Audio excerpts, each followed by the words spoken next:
सुहानी नम आंखों से युवराज को देखने लगती है और भागते हुए उसके पास जाकर उसे हग कर लेती है। युवराज भी सुहानी को अपनी बाहों में ले लेता है। सुहानी को अपनी बाहों में लिए हुए युवराज कहता है, तुम रो रही हो? सुहानी रूंधे गले से कहती है, नहीं तो। युवराज सुहानी को खुद से अलग करके उसके चेहरे को देखने लगता है और उसकी आंखों के नीचे से उसके आंसू की एक बूंद को अपनी उंगली में लेते हुए कहता है, तो फिर ये क्या है? सुहानी अपने आंसू पोंछते हुए कहती, ये खुशी के आंसू हैं। युवराज सुहानी की कमर पकड़कर उसे खुद के करीब लाते हुए कहता, हाँ तो अब आगे का क्या प्लान है? सुहानी कंफ्यूज होकर कहती है, कैसा प्लान? युवराज सुहानी को टीज करते हुए कहता है, अब तुम यहाँ रुकने वाली तो हो नहीं। आई एम श्योर मुझे परेशान करने का कोई नया प्लान तुम्हारे दिमाग में चल रहा होगा। युवराज की बात सुनकर सुहानी मासूम सा चेहरा बनाते हुए कहती, युवराज सर मैं ये सब जानबूझकर नहीं करती, ये बस अपने आप हो जाता है। युवराज सुहानी के मासूम चेहरे को देखता रह जाता है। तभी किसी के डोर नॉक करने की आवाज आती है। वो आवाज सुनकर युवराज सुहानी को छोड़ देता है और दोनों वापस से अपनी अपनी जगह पर आ जाते हैं और अपना अपना काम करने लगते हैं। इधर शाम का वक्त था। सिद्धार्थ इस वक्त अपने घर के छत की रेलिंग पर बैठा हुआ था। उसके एक हाथ में जलता हुआ लाइटर था, जिसकी आग से वो अपने दूसरे हाथ के अंगूठे को जला रहा था। सिद्धार्थ को देखकर यह समझ में आ रहा था कि उसे ऐसा करने से कोई दर्द नहीं हो रहा था। जब जलकर उसका अंगूठा काला होने लगता है तो वो लाइटर बंद कर देता है। सिद्धार्थ अपने उस जले हुए अंगूठे को देखकर गुस्से में कहता है, समायरा ये तुमने ठीक नहीं किया। मुझे अपनी पुरानी जिंदगी वापस पाने के लिए युवराज की जरूरत है और तुमने मेरा साथ देने से मना कर दिया। युवराज की शक्तियों के लिए मैं तो ये भी तक भूलने को तैयार था कि तुमने और उस रक्षा ने मेरे साथ क्या किया है। आज मेरी ये हालत उस रक्षा की वजह से है और इसका बदला मैं तुमसे लेकर रहूंगा। अब मैं तुम्हारे सामने उसे लेकर आऊंगा जिसे देखते ही तुम्हारी रूह कांप जाएगी। ये कहते हुए सिद्धार्थ की नजर रेलिंग पर चल रहे एक चूहे पर पड़ती है। जैसे ही वो चूहा सिद्धार्थ के पास आता है, सिद्धार्थ उसे अपने उसी हाथ से पकड़ लेता है जो भी जला हुआ था। अगले ही पल वो चूहा छटपटाने लगता है। उसे देखकर ऐसा लग रहा था जैसे उसका दम घुट रहा हो। जैसे जैसे वो चूहा छटपटा रहा था वैसे वैसे सिद्धार्थ के अंगूठे की चोट ठीक होती जा रही थी। कुछ ही देर में सिद्धार्थ का अंगूठा पूरा ठीक हो जाता है और वो चूहा मर जाता है। सिद्धार्थ उस चूहे को दूर फेंकते हुए कहता है, तुम लोगों की वजह से मेरी जिंदगी दूसरे की मौत की मोहताज हो चुकी है। अगली सुबह 4 बजे युवराज की नींद खुलती है। युवराज के बेड पर पीलो के दूसरी तरफ सुहानी गहरी नींद में सोई हुई थी। युवराज सुहानी को जगाने की कोशिश करते हुए कहता है, सुहानी जल्दी से उठो, हमें अभी कहीं जाना है। युवराज के ऐसा करने पर सुहानी नींद में ही कहती, युवराज सर इस वक्त कहाँ जाना है? युवराज कहता है, उन अस्थियों को ढूंढने। युवराज के ऐसा कहते ही सुहानी की नींद गायब हो जाती है और वो उठकर बैठ जाती है। सुहानी हैरानी से युवराज को देखते हुए कहती है, इस वक्त हम उन अस्थियों को कहाँ ढूंढेंगे? युवराज सीरियस होकर कहता, तुम बस चलो मेरे साथ। इसके बाद सुहानी युवराज से कोई सवाल नहीं करती। युवराज सुहानी को लेकर घर से बाहर निकल जाता है। सुहानी रास्ते को देखते हुए युवराज से कहती, युवराज सर हम पुराने रोड की तरफ क्यों जा रहे हैं? युवराज ड्राइव करते हुए कहता है, तुम्हें थोड़ी देर में सब पता चल जाएगा। कुछ ही देर में युवराज की कार विसिंग बिल के पास पहुंच जाती है। युवराज और सुहानी कार से निकलकर जब विसिंग बिल के पास पहुंचते हैं तो देखते हैं कि समायरा पहले से वहां उन दोनों का इंतजार कर रही थी। सुहानी समायरा को वहां देखकर चौंक जाती, लेकिन इस बार वो युवराज से कोई सवाल नहीं करती। युवराज समायरा के पास पहुंचकर कहता है, कहां पर? समायरा बिना कुछ कहे अपनी आंखों के सामने जमीन की तरफ इशारा करते हुए कहती है। ये देखकर युवराज सुहानी के कंधे पर हाथ रखते हुए कहता, सुहानी शायद वो तीसरा कलश यहीं पर है। युवराज के ऐसा कहने पर सुहानी खामोश होकर युवराज को देखने लगती है। युवराज सुहानी के मन में चल रहे सवाल को समझ जाता है और उससे कहता, डोंट वरी, अभी ब्रह्म मुहूर्त चल रहा है, इस वक्त वो हमारे आसपास नहीं है। युवराज की बात खत्म होते ही सुहानी कहती है, लेकिन युवराज सर यहाँ वो अस्थियां कैसे हो सकती है? अघोरी बाबा ने तीनों अस्थियां शहर के बॉर्डर में दफनाई थी। जैसे बाकी के 2 कलश हमें शहर के बॉर्डर पर मिले थे, वैसे ही तीसरे कलश को भी बॉर्डर पर ही कहीं होना चाहिए। सुहानी की बात सुनकर समायरा कहती है, मेरे हिसाब से एक और कलश इसी जमीन के नीचे है। युवराज सुहानी से कहता है, सुहानी तुम एक बार कोशिश तो करके देखो। सुहानी युवराज की बात को बीच में काटते हुए कहती, युवराज सर अगर वो कलश मेरे आसपास होता तो पिछली बार की तरह मुझे दूर से ही एहसास हो जाता। युवराज सुहानी को समझाते हुए कहता है, सुहानी तुमने ही कहा था ना कि उस कलश में मृदुला के शरीर के अलग अलग पार्ट्स हैं, तो ये भी तो हो सकता है ना कि हर कलश की अलग पहचान हो और इसे तुम समझ नहीं पा रही हो। एक बार जो समायरा कह रही है वो ट्राई करके देख लो। सुहानी इस बार युवराज से बहस नहीं करती, लेकिन अभी भी उसे बिल्कुल भी ऐसा नहीं लग रहा था कि तीसरा क्लच विशिंग बेल के पास हो सकता है।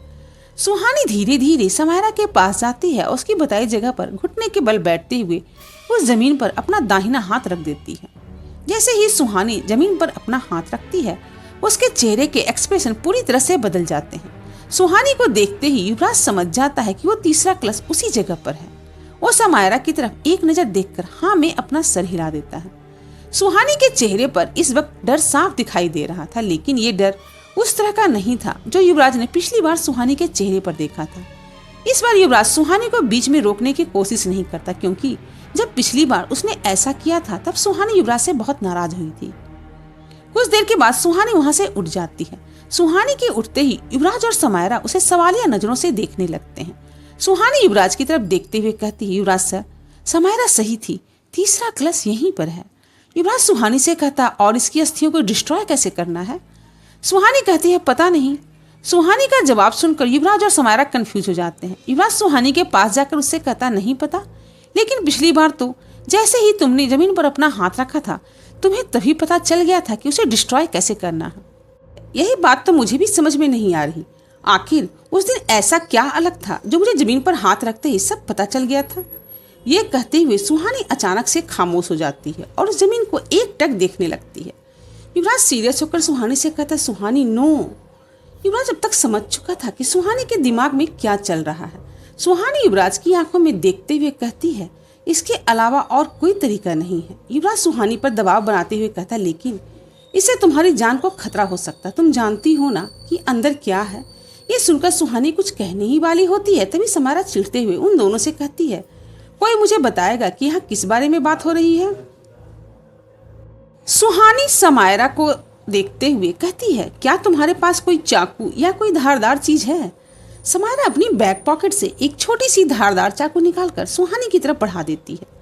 सुहानी समायरा से वो चाकू लेकर एक नजर युवराज की तरफ देखती, जो फिक्र भरी नजरों से सुहानी को ही देख रहा था। सुहानी युवराज से कहती, युवराज सर, इस बार मुझे रोकने की कोशिश मत कीजिएगा। युवराज कोई जवाब नहीं देता, वो बस एकटक सुहानी को देखता रहता है। समायरा को भी बिल्कुल समझ में नहीं आ रहा था कि सुहानी आखिर करना क्या चाहती है। तभी सुहानी समायरा का चाकू अपने बाएं हाथ में लेकर उसे अपने दाएं हाथ पर चला देती है। सुहानी के ऐसा करते ही युवराज अपनी मुट्ठी बांध लेता है और समायरा हैरानी से सुहानी को देखने लगती है।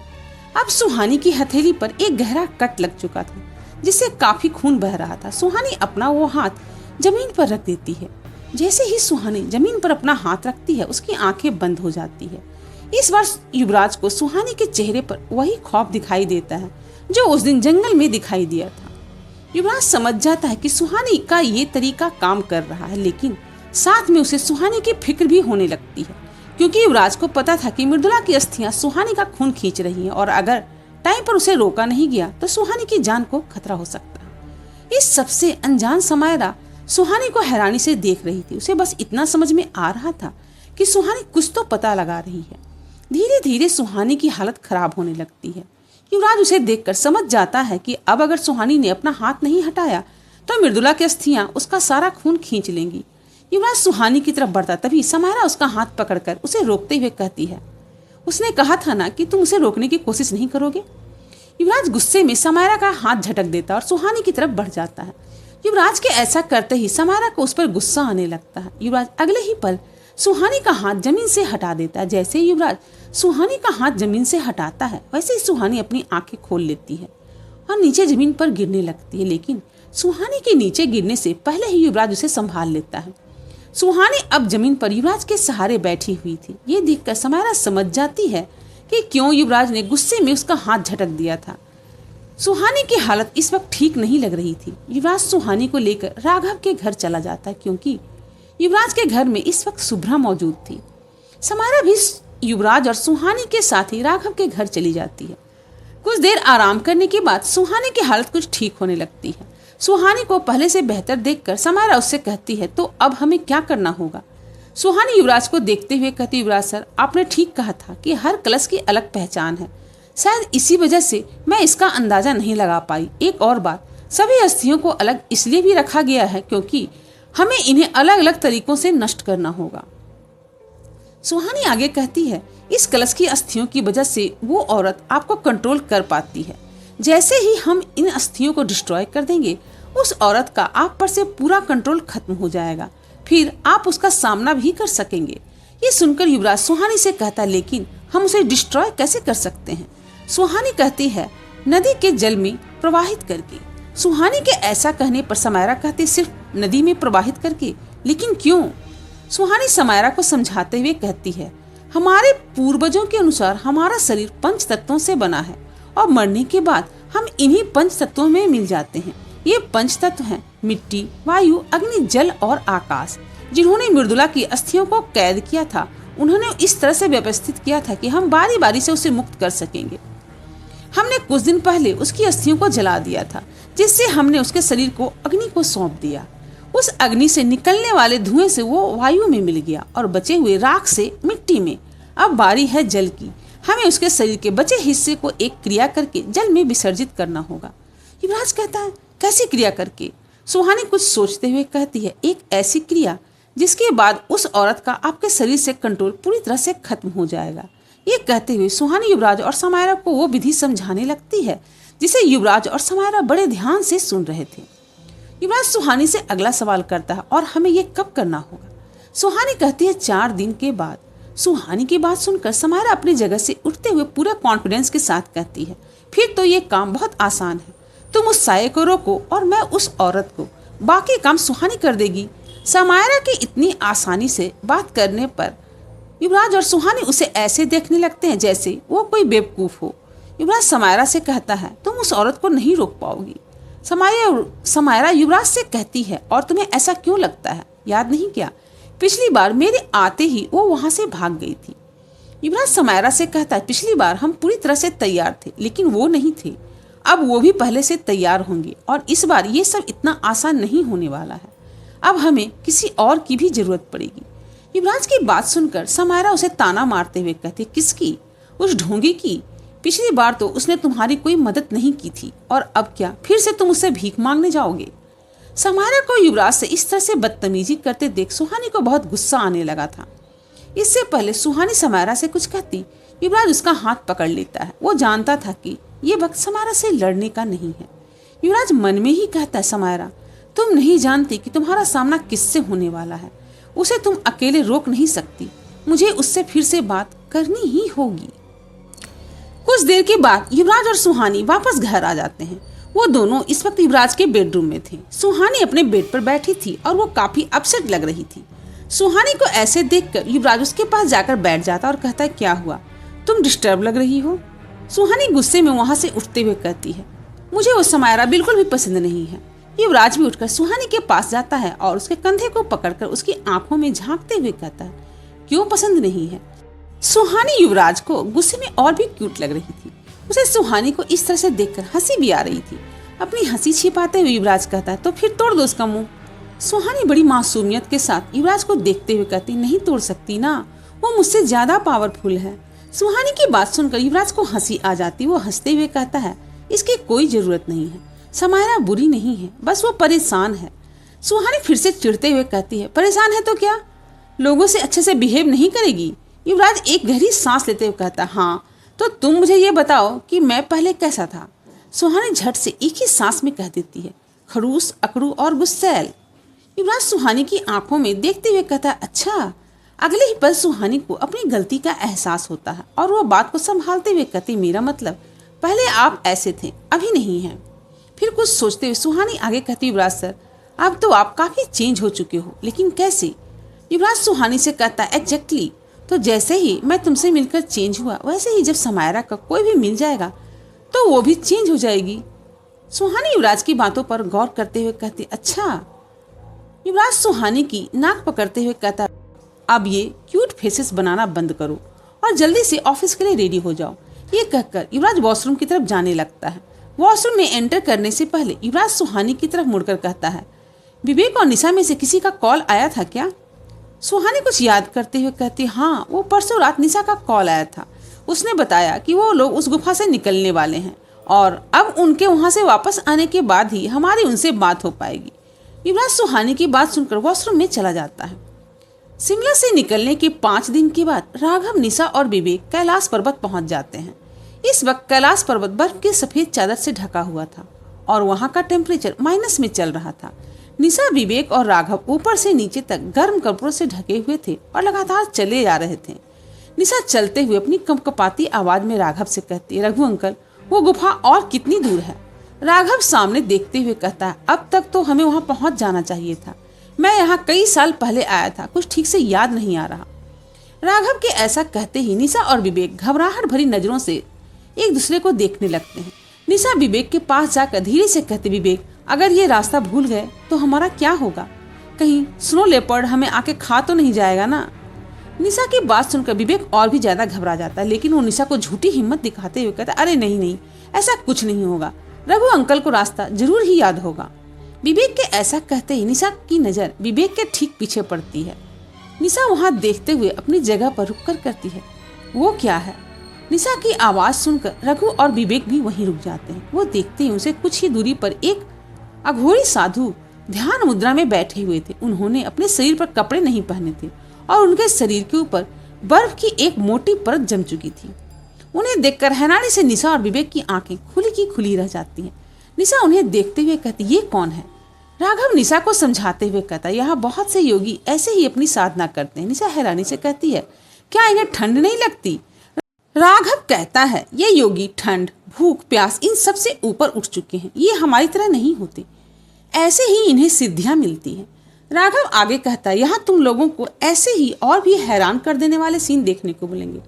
अब चलो, वो गुफा थोड़ी ही दूरी पर है। ये सुनकर कि रघु को अभी भी रास्ता याद है, निशा और विवेक को थोड़ी राहत मिलती है। वो दोनों एक नजर उस अघोरी साधु को देखते हुए आगे बढ़ जाते हैं। कुछ देर चलने के बाद रघु अपने सामने एक गुफा की तरफ इशारा करते हुए कहता है, यही है वो गुफा जहाँ मैं सुहानी और महेश भाई साहब के साथ आया था। निशा और विवेक उस गुफा की तरफ देखते हुए एक चैन की सांस लेते हैं। फिर वो तीनों चलते हुए उस गुफा के पास पहुंच जाते हैं। उस गुफा के पास पहुंचते ही नर्वसनेस से निशा और विवेक की हार्ट बीट बहुत तेज हो जाती है। राघव भी वहां पहुंचकर नर्वस होने लगता है। उन तीनों की हिम्मत नहीं हो पा रही थी कि वो उस गुफा के अंदर जाएं। वो तीनों गुफा के बाहर ही खड़े थे। तभी अंदर से एक साधु बाहर आते हैं। बाहर आते ही वो राघव, निशा और विवेक से कहते हैं, तुम लोग मेरे साथ चलो, गुरुदेव तुम्हारा ही इंतजार कर रहे हैं। उन साधु की बात को सुनकर वो तीनों हैरानी से उनकी तरफ देखने लगते हैं। वो साधु दिखने में 60 से 65 साल के लग रहे थे। उनकी बाल और दाढ़ी पूरे तरह से सफेद हो चुकी थी और उनके चेहरे पर बहुत बड़ा तेज था। इस कड़ाके की ठंड में भी उन्होंने अपने शरीर में कपड़े के नाम पर सिर्फ एक धोती पहनी हुई थी। राघव, निशा और विवेक उनके पीछे पीछे गुफा के अंदर जाने लगते हैं। गुफा के अंदर रास्ते में बिल्कुल अंधेरा था। वो तीनों एक दूसरे का हाथ पकड़कर अंदाजा लगाते हुए आगे बढ़ते जा रहे थे। कुछ देर के बाद गुफा का रास्ता खत्म हो जाता है और वो तीनों गुफा के अंदर पहुंच जाते हैं। अंदर आते ही वो देखते हैं कि गुफा अंदर से काफी बड़ा था और वहाँ रोशनी के लिए कुछ मसाले लगी हुई थी। तभी निशा की नजर सामने एक पत्थर पर ध्यान मुद्रा में बैठे एक साधु पर पड़ती है। उन्हें देखकर निशा खुशी से उछलते हुए कहते, विवेक देखो, वो बाबा यहीं पर हैं। निशा के ये कहते हुए विवेक उसकी तरफ देखते हुए अपनी आंखों से उसे शांत रहने का इशारा करता है, लेकिन निशा की बात सुनकर सामने बैठे साधु हल्का सा मुस्कुरा देते हैं। उन्हें देखकर राघव उनके सामने हाथ जोड़कर उन्हें प्रणाम करते हैं। राघव को ऐसा करते देख विवेक और निशा भी उन्हें प्रणाम करते हैं। वो तीनों उनके इशारे पर उनसे थोड़ी ही दूर जमीन पर बैठ जाते हैं। बाबा मुस्कुराते हुए निशा और विवेक की तरफ देखकर कहते हैं, मुझे पता था कि एक दिन तुम लोग मुझे ढूंढते हुए यहाँ जरूर आओगे। बाबा की बात पूरी होते ही विवेक उनसे कहता, बाबा हम आपसे उस आत्मा और उस औरत के बारे में जानना चाहते हैं जिसने उस आत्मा को जागृत किया था। विवेक की बात सुनकर बाबा कहते हैं, उस आत्मा के बारे में तुम सब कुछ जान चुके हो। ये सुनकर निशा कहती है, लेकिन वो औरत कौन है जिसने मृदुला की आत्मा को जागृत किया था और हम उससे कैसे रोक सकते हैं? बाबा कहते हैं कि वो औरत एक सिद्ध तांत्रिक है और वो सदियों से उस कुएं की रक्षा करती आ रही, क्योंकि ये कर्तव्य उसे अपनी विरासत में मिली है। उसके पूर्वज भी यही कार्य करते थे। उस कुएं की सुरक्षा के लिए ही उसने मृदुला की आत्मा को जागृत किया था। निशा कहती, लेकिन बाबा उस कुएं में ऐसा क्या है जिसकी वो सालों से रक्षा कर रही है? बाबा कहते हैं, उस कुएं में काली शक्ति का एक ऐसा स्रोत है जिसकी रक्षा करने की जिम्मेदारी उस तांत्रिक पर है और वो वही कर रही है। वो तांत्रिक बहुत ज्यादा शक्तिशाली है। निशा आगे कहती, अगर उसके पास पहले से बहुत शक्तियां हैं तो फिर वो युवराज सर को क्यों मारना चाहती है? बाबा जवाब देते हैं, युवराज कोई साधारण इंसान नहीं है। वहाँ एक क्रिया चल रही है जिसके अंत में वो तांत्रिक युवराज की बलि देकर एक विशेष कार्य सिद्ध करना चाहती है। बाबा की बात सुनकर विवेक कहता है, अगर वो इतनी ही ताकतवर है तो हम उसे कैसे खत्म करेंगे। बाबा जवाब देते हैं, जिसके हाथों उसका अंत लिखा है वो अपनी जगह पर पहुंच चुका है। बाबा आगे कहते हैं, तुम लोगों को अभी लंबी लड़ाई लड़नी है, अभी तुम्हें मेरी कोई जरूरत नहीं, लेकिन भविष्य में जब तुम्हें सच में मेरी आवश्यकता होगी तब मैं वहां जरूर आऊंगा। ये कहते हुए बाबा अपने सामने रखा एक कटार अपने हाथ में ले लेते हैं और अपनी आंखें बंद करके एक मंत्र पढ़ने लगते हैं। कुछ देर के बाद वो अपनी आंखें खोलकर उसे विवेक की तरफ बढ़ाते हुए कहते हैं, यही वो वस्तु है जिसके लिए तुम लोग यहाँ आए हो। जब सामने कोई रास्ता ना दिखे तो इसका इस्तेमाल करना। विवेक अपनी जगह से उठकर बाबा के हाथ से वो कटार ले लेता है। निशा कंफ्यूज होकर कहती है, लेकिन बाबा हम तो यहाँ आपसे कुछ लेने नहीं आए थे, हमें बस आपसे कुछ पूछना था। बाबा मुस्कुराते हुए कहते हैं, अनजाने में ही सही, लेकिन तुम लोग यहाँ इसे ही लेने आए थे, इसके बिना तुम्हारा काम पूरा नहीं होगा। बाबा से वो कटार लेकर वो तीनों उस गुफा के बाहर चले जाते हैं। उन तीनों के वहां से जाने के बाद बाबा के वो शिष्य उनसे कहते हैं, गुरुदेव आपने उन्हें बताया क्यों नहीं कि आपने उस लड़के की सहायता के लिए अपने शिष्य भैरवनाथ को उसके पास भेजा था। बाबा जवाब देते हैं, अब उन्हें भैरवनाथ की सहायता की कोई आवश्यकता नहीं है। उनके शिष्य अपना अगला सवाल करते हुए कहते हैं, और आपने वो कटार उन्हें क्यों दिया। बाबा गंभीरता से जवाब देते हुए कहते हैं, भैरवनाथ को मारने के लिए। इधर भैरवनाथ हमेशा की तरह अपनी गुफा में ध्यान मुद्रा में बैठे साधना कर रहा था।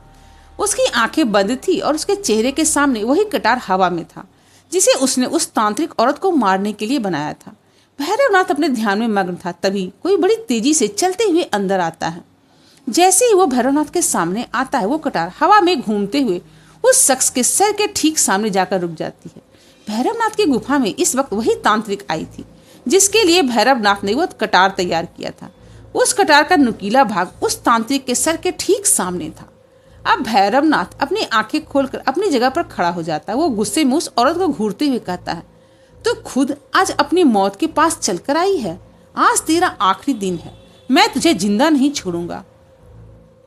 भैरवनाथ की बात सुनकर वो औरत अपनी भयानक आवाज में कहती है, अगर ऐसी बात है तो तूने ये कटार रोक कर क्यों रखा है, तुझे तो अब तक मुझे मार देना चाहिए था। भैरवनाथ उस तांत्रिक की बात सुनकर खामोश रहता है। वो औरत आगे कहती है, तू ये जानना चाहता है ना कि मैं यहाँ तेरे पास किस लिए आई हूँ।